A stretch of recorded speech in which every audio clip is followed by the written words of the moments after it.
Bonjour à tous. Les rencontres de la filière du véhicule industriel et urbain ont lieu en alternance avec le salon Solutrans.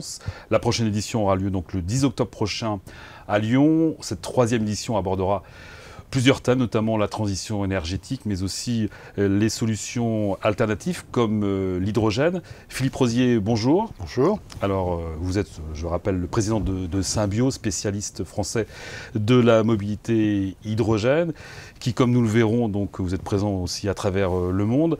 Alors, la Gigafactory de Symbio, qui est donc à Saint-Fond, près de Lyon, a été inaugurée il y a tout juste un an. Est-ce que les objectifs sont atteints pour cette première année ? Alors effectivement, cette Gigafactory a été inaugurée début décembre. Nous avons passé le premier semestre de l'année à régler l'usine, à terminer toutes les séquences de démarrage et de validation. Et nous sommes dans les starting blocks pour démarrer cette usine en SOP sur la deuxième partie de l'année. En même temps, on certifie Symbio IATF, c'est en cours aussi, ce sera fait pendant ce deuxième semestre. Donc une activité chargée pour Symbio qui montre que la mobilité hydrogène avance et se développe maintenant en grande série. Et les objectifs à moyen, enfin court terme de l'usine ? Alors cette usine va démarrer avec un capacitaire d'environ 16 000 par an. L'objectif à terme, c'est de monter l'usine progressivement à 50 000 par an. C'est l'un des plus gros sites au monde et le plus gros pour le moment en Europe. Et c'est certainement pour nous une étape majeure. Jusque-là, nous produisions à quelques minutes de Saint-Fond à Vénissieux, dans une usine petite série. Et donc là, on passe à un programme grande série pour les véhicules utilitaires de la gamme Stellantis, des différentes marques Stellantis, qui vont être en commercialisation d'ici la fin de l'année. Alors, les plaques, on va rentrer dans le détail après, les plaques bipolaires qui sont habituellement fabriquées en Chine, donc qui constituent justement les piles à combustible, sont sur le site, sont produites. On peut dire que c'est une production 100% française ? Absolument. Alors, une pile à combustible, c'est un empilement de membranes où se fait la réaction électrochimique et de plaques bipolaires, comme vous le dites, qui servent à orienter les gaz dans le système. La partie membrane est faite sur le site de Saint-Fond. La partie plaque bipolaire, nous avons décidé de le faire en collaboration avec notre partenaire Schaeffler sur un site qui démarre en parallèle en Alsace, à Haguenau, avec un capacitaire équivalent qui va monter progressivement. On démarre par 4 millions de plaques par an. Effectivement, l'enjeu pour nous était de ramener en Europe tous ces éléments critiques. C'est un objectif de souveraineté industrielle. C'est aussi un objectif économique pour nous de continuer à réduire nos coûts sur le système. Et sans dépendre des marchés asiatiques. Et sans dépendre des marchés asiatiques. Alors, la production ne concerne pour l'instant que les utilitaires et les bus, bientôt les poids lourds ? Oui, alors les programmes sont en cours.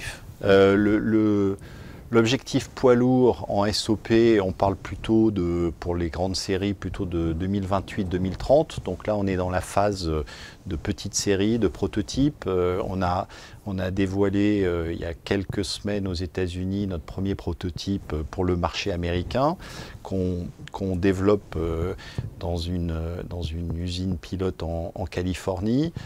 On a des programmes en cours également aux États-Unis. Tout ceci fait l'objet d'un développement d'un système plus gros de notre nouvelle génération de piles qui sera fabriquée dans une deuxième usine française à l'horizon 2030. Alors ce sont essentiellement des utilitaires, j'en parlais, donc de la marque Stellantis. Stellantis qui est actionnaire justement de Symbio avec Michelin et Forvia, c'est ça. Vous envisagez d'ouvrir justement la production à d'autres marques, d'autres constructeurs ? Alors, on le fait déjà aujourd'hui. Stellantis, bien sûr, est l'un de nos clients majeur, mais on a aujourd'hui une dizaine de clients, beaucoup dans le bus. On vient d'annoncer un accord avec un fabricant de bus, Vribus, qui aujourd'hui développe des solutions à hydrogène, qui est l'un des leaders sur ce marché. On a des accords dans l'off-road. On a annoncé un accord avec Kawasaki au Japon sur l'off-road. Donc on se déploie. Notre cible prioritaire, ce sont les gammes de véhicules à usage intensif qui rentrent à la base le soir. Très important. Parce que on attend évidemment, tout le monde attend le déploiement des infrastructures publiques d'hydrogène qui arriveront dans quelques années. Donc en attendant, tous ces segments, une partie de l'utilitaire, le bus, les off-road, par exemple dans les entrepôts, sont des cibles prioritaires pour nous. Et on a, je vous disais, une dizaine de projets en parallèle en développement. Alors vous parliez des infrastructures, qui est le bas blesse en ce moment, notamment en Europe et en France. Vous pensez, au-delà de la production, proposer des installations, des infrastructures? Alors, pas Symbio. C'est pas votre métier. C'est pas notre métier. Nous, notre métier, c'est vraiment ce qu'on appelle le système hydrogène. Donc, c'est tout ce qui va de la vanne du réservoir hydrogène jusqu'au moteur électrique du véhicule, avec évidemment au cœur la pile à combustible. Ça, c'est vraiment notre spécialisation, mais on travaille en partenariat avec des acteurs de l'amont, que ce soit production d'hydrogène décarboné ou déploiement de stations, pour amener au client final une solution clé en main. Alors, quand on visite votre usine, alors on est surpris parce qu'il y a beaucoup de blouses blanches. C'est un peu, on va dire, l'hydrogène qui mélange les savoir-faire de l'automobile et de la chimie, hein, c'est ça. Il a fallu réinventer des métiers, notamment au sein de l'usine. Alors, réinventer, non. Mais en revanche, faire cohabiter des métiers très différents au sein d'une même société. Et ça, c'est vraiment la particularité de l'hydrogène. Effectivement, tout l'amont de notre usine, c'est de la chimie. L'aval, on va dire, c'est de l'automobile. Vous voulez dire dans les processus de production? Dans les processus de production, dans le savoir-faire technique. Donc, c'est une des raisons pour laquelle on s'est installé à Saint-Fond, parce qu'il y a un écosystème à la fois chimie et équipementier automobile très important. On a décidé dès le départ de créer notre propre centre de formation hydrogène en formant ces talents, soit de la chimie, soit de l'automobile, à la spécificité du métier de l'hydrogène au travers de la Symbio Academy, qu'on a ouvert d'ailleurs à nos fournisseurs ou à nos clients. Donc ce savoir-faire apprend à travailler ensemble. C'est l'un des enjeux d'ailleurs du démarrage de cette usine. Mais on est très optimiste parce qu'on voit qu'il y a une génération qui arrive, qui est très motivée par cette mobilité décarbonée et par cet aspect un peu Jules Verne que les ingénieurs aiment bien de l'hydrogène. Alors on parle beaucoup bien sûr d'électrique actuellement, aussi bien en automobile qu'en transport lourd. L'hydrogène apporte à l'électrique ce qui lui manquait? L'autonomie notamment? Alors c'est en tout cas notre vision. On cherche au travers de l'hydrogène à apporter au client final le meilleur des deux mondes, le zéro émission, zéro bruit, zéro vibration de l'électrique. Le moteur reste électrique, hein, on a un véhicule électrique entre les mains, mais avec un système embarqué de production d'électricité au travers de notre technologie qui apporte l'autonomie, la recharge rapide, la souplesse, la puissance. En clair, tous les attributs du thermique d'hier. Donc c'est ça notre enjeu. Et évidemment, avec un objectif prioritaire, c'est de ramener ça à parité économique au kilomètre. Ça, c'est l'enjeu des prochaines années. Mais on le voit déjà, on parlait de la solution car-bus, que l'hydrogène, à l'usage, apporte un complément à l'électrique très appréciable. Alors vous parliez tout à l'heure de votre présence outre-Atlantique aux États-Unis avec ce projet également d'usine en Californie. Vous parliez également du prototype poids lourd. On peut espérer un jour de voir un prototype poids lourd Symbio en France aussi? Absolument, on y travaille activement. Pas le même, puisque les normes sont pas les mêmes. On fera d'ailleurs très prochainement en Allemagne, on présentera nos premiers prototypes. Bien sûr, on y travaille. Pour le moment, on est en phase encore amont de développement, puisque je vous dis le SOP est 2028-2030.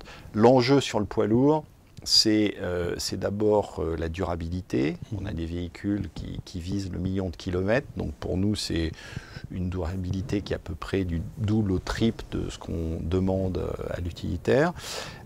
C'est évidemment la puissance, et au travers de la puissance, la gestion de la thermique sur un poids lourd. Donc tout ceci est en phase dans nos roadmaps technologiques, coûts, et à terme vise SOP 2028. Alors vous avez une académie, vous avez également un centre d'innovation, et justement via ce centre, je suppose que vous travaillez sur la nouvelle génération de piles. À quoi va ressembler la pile à combustible de demain ? Alors, on a effectivement en parallèle, on est un peu comme les iPhones, on développe en avance de phase les générations suivantes.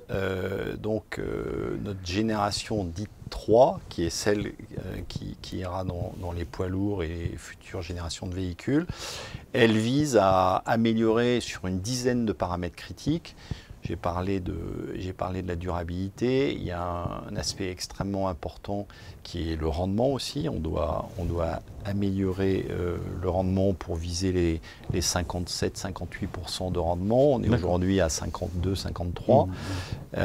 On a des objectifs en termes de densité de puissance pour réussir à mettre dans un espace de plus en plus restreint des puissances de plus en plus grosses. Sur un poids lourd, on parle de 300 kW, à comparer aux 40 kW qu'on installe actuellement sur les utilitaires. Donc, on a des roadmaps technologiques.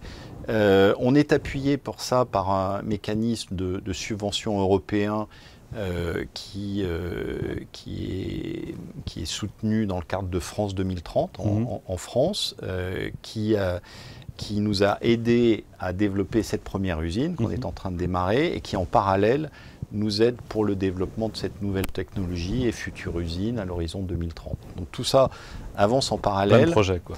Et notre équipe d'innovation est totalement organisée aujourd'hui pour viser cet objectif.